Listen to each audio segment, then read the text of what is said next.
ಕಷ್ಟನೋ ಸುಖನೋ ಒಬ್ಬರನ್ನು ಕೇಳದೆ ನೇಗಿಲನ್ನು ಹೊತ್ತ ದೊರೆಯೇ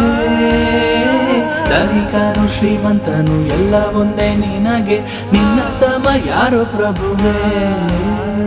ಕಾಯಕವೇ ಕೈಲಾಸ ನಿನಗೆ ಉಳುವ ಯೋಗಿಯು ನೀ ಕೇಳಿಕೊಳ್ಳುವೆ ಅದೇವರಿಗೆ ನಿಂಗೆ ಹೊಟ್ಟೆ ತುಂಬ ಊಟ ಕೊಟ್ಟು ಚೆನ್ನಾಗಿಡಲಿ ರೈತ ಕಲಿಯುಗ ಕಾಮಧೇನು ರೈತ ನಿಂಗೆ ವಂದನೆ ರೈತ ಕೈಯ ಮುಗಿವೆ ನಿಂಗೆ ನಾನು ರೈತ ರೈತ